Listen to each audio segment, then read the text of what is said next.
Hello mga ka-spark, kamusta kayo? Sa mga mga ka-spark, pag-uusapan po natin ng ang mga ginagawa ng isang lalaki kapag malaki ang pag-ibig niya sa iyo.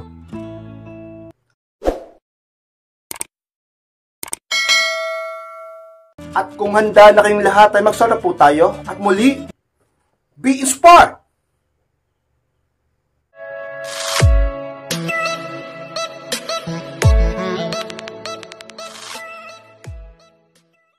At ang unang bagay na ginagawa ng isang lalaki kapag malaki ang pag-ibig niya sa iyo is palagi nagpapagwapo para sa iyo. Yes, Max, isa sa pinakasinyales kapag ang isang lalaki ay mahal na mahal ka. Alam niyo mga ka-inspired, base sa pag-aaral, kapag ang isang lalaki ay in love, ay talaga nagiging maalaga sa kanyang sarili. Sapagkat ka-inspired, palagi ko sinasabi sa inyo na kapag tayo ay nagmahal, gusto natin tayo ay mahalin din. Kapag tayo ay nagkagusto, gusto natin na tayo ay magustuhan din ng taong nagugustuhan natin. Kaya naman, ang isang lalaki ay isa sa mga pinaka naiisip namin kapag kami ay nagkagusto o nagmahal. Gusto namin ka-inspired na magustuhan din kami at mahal. At syempre, kailangan naming magpagwapo, magpa-impress. At talaga namang ka-inspired, gusto naming maakit din sa amin at magkaroon ng interest yung taong yun. O kung partner na namin, mas talo kaming mahalin. Diba? Kaya pansin mo ang partner mo, ang boyfriend mo, ang asawa mo. Kapag palagi siya nagpapagwapo para sa iyo, ibig sabihin lang yan, ka-inspired, ay mahal na mahal ka niya. At kung may manliligaw ka, ay sigurado ka-inspired, lagi siya nagpapagwapo para sa iyo, totoo sa iyo yan. At seryoso yan sa iyo. Para gawin niya na mag-effort siya magpagwapo para sa iyo. Ka-inspired, yung ibang lalaki, ayaw nga mag-ayos eh. Yung ibang lalaki, ayaw magpagwapo. Yung ibang lalaki, tamad. Pero nung na-inlove, ay talaga naman, bumili pa ng mga gamit niya para sa kanyang sarili. Nagpagwapo palagi pa, nagpapabango. Sa mga sikreto dapat mong malaman kapag ang isang lalaki ay sobrang mahal ka o malaki ang pag-ibig sa iyo. Nagpapagwapo yan palagi para sa iyo, ka-inspired. At ang pangalawang values na meron ng isang lalaki o ginagawa ng isang lalaki kapag siya ay talagang malaki ang pag-ibig sa iyo is palagi siyang may oras para sa iyo. Yes, Max, po dyan ang pangalawang bagay dyan kapag ang isang lalaki ay sobrang in love sa iyo, mahal na mahal ka o malaki ang pag-ibig sa iyo. Palagi siya nagbibigay ng panahon sa iyo. Para bang hindi siya busy pagdating sa iyo. O kaya man kahit busy siya, palagi siyang humahanap ng paraan upang mabigyan ka ng oras. Ganyan ba ang isang lalaki sa iyo? Manliligaw mo, boyfriend mo, ang asawa mo? Ang ibig sabihin lang yan, sobra kanyang pinapahalagahan. Sapagkat sigurado ko na yung ibang bagay sa buhay niya ay mahalaga din naman.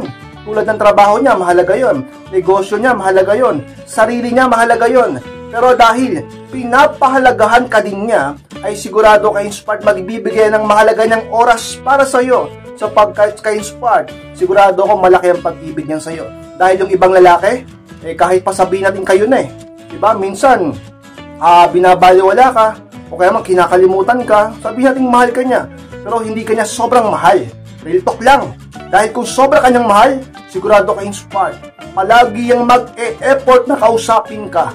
Replyan ka agad at talaga namang bigyan ka ng panahon sa mga bagay na dapat mong malaman, mapansin sa isang lalaki, sa partner mo, sa manliligaw mo, sa kaibigan mo, sa mutual understanding mo, sa label mo, kung sino mang lalaki yan sa buhay mo upang masabi mo na siya ay nagpapahalaga sa iyo.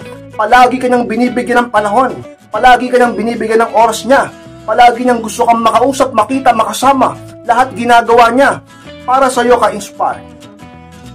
At ang pangatlong ginagawa ng isang lalaki, ka-inspired, kapag malaki ang pag-ibig niya sa iyo is palagi siyang mapagbigay sa iyo. Yan ang pangatlo, ka-inspired. Alam niyo mga ka-inspired, kapag ang isang lalaki ay umibig, sigurado laging nagiging mapagbigay yan. O kung ka-inspired, ganyan kami. Kapag kami ay nagmahal, halos lahat nga ibigay namin Kahit paminsan nga yung iba, buhay pa. Para lang sa pag-ibig. Ganyan makapangyarihan ng isang pag-ibig. Huwag niyong minamalit ang pag-ibig. Dahil maraming kayang gawin ng isang tao kapag siya ay nagmamahal. Ang mga imposible para sa iba, kaya niyang gawin posible yan dahil sa pag-ibig.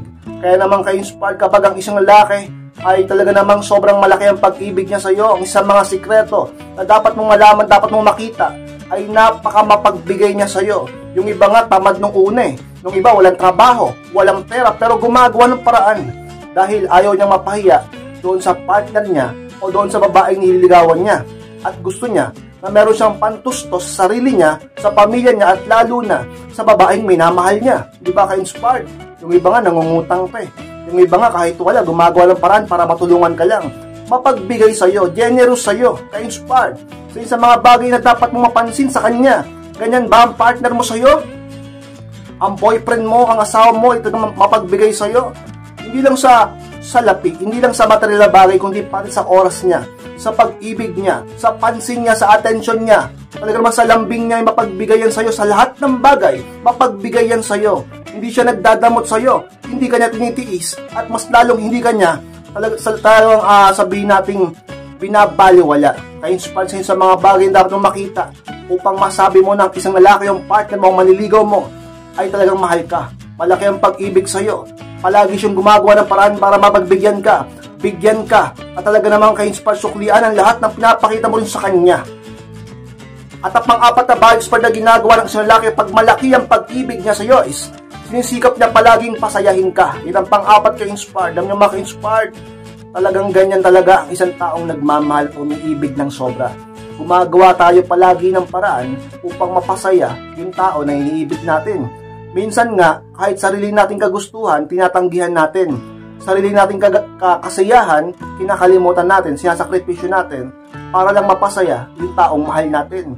Lalo na syempre ang lalaki, sapagkat ka-inspired mas malakas ang loob namin na gawin ang mga bagay-bagay para lang mapasaya ang aming prinsesa o ang aming reyna. Totoo yan, ka-inspired. Kaya naman kung ang iyong hari, ang iyong asawa, ang iyong boyfriend, ginagawang lahat para sa'yo, mapasaya ka, sa kung anumang paraan, ay siguradong malaki ang pag-ibig niyan sa'yo. Ang nakakalungkot lamang sa iba, ay talaga namang sa umpisa lang, yung partner nila, o sa umpisa lang yung lalaki, matagalan nagbabago.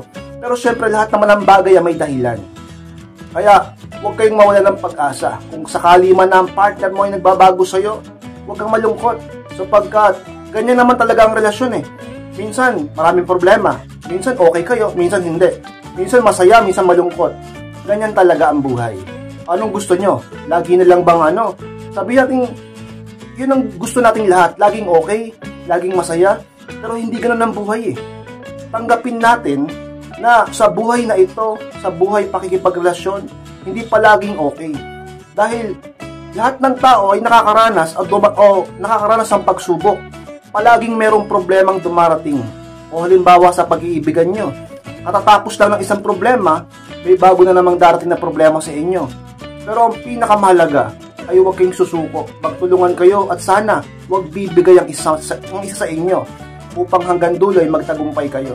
Palagi kayong lumapit at kumapit sa Panginoong Diyos na makapangyarihan sa lahat at magtiwala kayo sa inyong sarili at sa inyong partner. Ka-inspired sa mga bagay na dapat mong malaman. Bagay na ginagawa ng isang lalaki kapag siya ay sobrang malaki ang pag-ibig sa iyo. At ang panglimang bagay na ginagawa ng isang lalaki kapag malaki ang pag-ibig niya sa iyo is pinagyayabang kanya palagi. Yan ang panglima, ka-inspired. Sinasabi man niya o pinapakita niya sa gawa. Alam niyo mga ka-inspired, mahalata mo man yan eh. Mahalata mo naman yan eh, di ba? Sabihin natin hindi siya palasalita o sabihin natin hindi siya showy sa salita na sinasabi nagyayabang kita, ganito, ganyan. Pero sa mga kilos niya, di ba? Lagi kanyang sinasama, palagi kanyang hino-holding hands, palagi kanyang niyayakap, lakbayan, para bang ayaw kanyang tumingin sa iba, di ba? Eh, kahit di niya sabihin, pero sa gawa naman ay naipapakita na paparamdam niya. Yung ibang lalaki naman, talagang sinasabi niya, naparod ako sa'yo, o girlfriend ko yan, asawa ko yan, diba? Ang ganda mo, o tingnan mo, ikaw ang pinakamaganda dito ngayon, sa SM, o sa bus, o sa jeep, ikaw ang pinakamaganda. Proud siya, pinagyayabang ka niya, pinagmamalaki ka niya, proud siya sa'yo, at talaga naman ka-inspired, kumpiyansa yan, na palaging hindi siya mapapahiya sa mata ng iba dahil ikaw ang kasama niya. Para sa kanya, ikaw ang pinakamaganda, ka-inspired. Sa mga signs ng isang lalaki ay sobrang in love sa'yo. Bagay na ginagawa ng isang lalaki kapag malaki ang pag-ibig sa'yo. Pinagyayabang kanya palagi. Sinasabi man niya o ginagawa niya sa kilos at gawa. Diba? Mararamdaman mo yan. Sa pamamagitan ng kanyang mga paglalambing, sa pamamagitan ng kanyang mga sorpresa, sa pamamagitan ng kanyang mga paghawak sa'yo, sa pamamagitan ka-inspired ng kanyang mga effort para sa'yo, sa pamamagitan ng kanyang mga titig sa'yo, sa pamamagitan ka-inspired kung paano kanya ipakilala sa iba, sa pamamagitan ng kung paano kanya isama sa mga lugar. Ka-inspired, ganyan ba ang nararasan mo sa partner mo, sa boyfriend mo, sa asawa mo? Ang ibig sabihin niya ay mahal na mahal ka niya. Pinagmamalaki ka niya at pinagmamayabang ka niya. Sa karamihan ng tao, saan mat kailanman, ka-inspired. At ang pangalan bagay smart na ginagawa ng isang lalaki kapag malaki ang pag-ibig niya sa iyo is palagi ka nang hinahanap at kinakausap. Yan ang pang-anim ka-inspired. Alam niyo, maka-inspired kapag ang isang lalaki in love, palagi ka nang hahanapin talaga at gustong kausapin. Kaya tingnan nyo, sabi natin manliligaw mo pa lang o nagkakagusto sa iyo, palagi kanyang sabihin natin kinakausap, kinachat, kinatext, kinakamusta, tinatanong, pinapaalalahanan, palagi kanyang nire-replyan agad, di ba? Palagi siya nagme-message, palagi kanyang hinahanap. Gusto niya nga updated ka. Updated siya sa iyo. Gusto niya na nagtatanong siya palagi sa iyo. Lagi siya nagki-care, di ba? Lagi siyang may oras para kausapin ka. Minsan kahit nasa trabaho siya, di ba? Yung iba boyfriend nyo, yung iba asawa nyo, kahit nasabi natin matagal na kayo, palagi pa rin ka-inspired na lagi ka pa rin yung hinahanap. Kasi, real talk lang, ka-inspired kapag ang isang lalaki ay para bang hindi ka na gustong kausap o hindi ka na hinahanap talaga at wala siyang pakialam kung mag-message ka, mag-reply ka, okay lang sa kanya ng mahabang panahon. Mahabang panahon hindi yung saglit lang.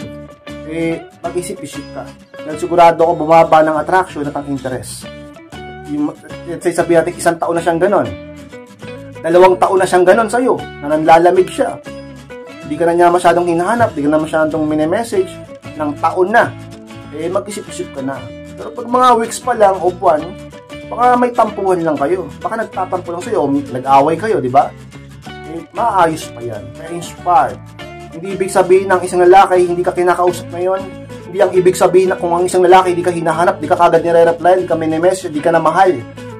Dahil lalo na kung ilang buwan pa lang, o ilang linggo pa lang, ibig sabihin lang yan, baka may tampo lang sa'yo. Pero pag umabot na ng taon, o ilang taon, tapos ganyan pa rin sa sa'yo, ay mag-isip-isip ka na sapagkat sigurado ako, may something na dyan. Baka hindi ka na niya mahal, o nagbago na yan sa'yo. Diba? Sobrang tagal na eh. Pero kung bago pa lang, ganyan, maayos pa yan. Baka inspired, pero ang isang laki na sobrang mahal ka, o malaki ang pag-ibig sa'yo, partner mo man o hindi, o maniligaw mo, o kung dalaga ka, maraming maniligaw sa'yo, ganyan sila sa'yo. Kung may asawa ka na, kung may boyfriend ka, ganyan sa'yo. Palagi kang hinahanap, palagi kang kinakausap, nakukulitan ka na, laging merong message. Kaya ang lalaking yan ay mataas ang interest sa'yo, malawak ang attraction sa'yo, palagi kang pinapahalagahan, at malaki ang pag-ibig sa'yo. Sigurado yan ka-inspire.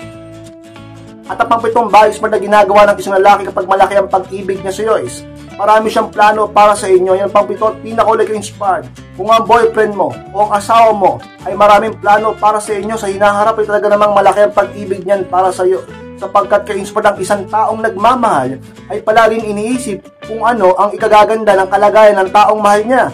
Di po ba ka-inspired kahit ikaw naman? Di po ba't lagi mong gusto ang kaayusan palagi ng kalagayan ng partner mo? Lagi siyang ligtas, masaya, malusog, at laging sabihin natin nasa maayos na kalagayan? Ganoon din siyempre lalo na ang isang lalaki. Lalo na yan ang haligi ng tahanan. Lalaki yan, leader, at talaga namang sabihin natin nag-provide din, di ba? Provider.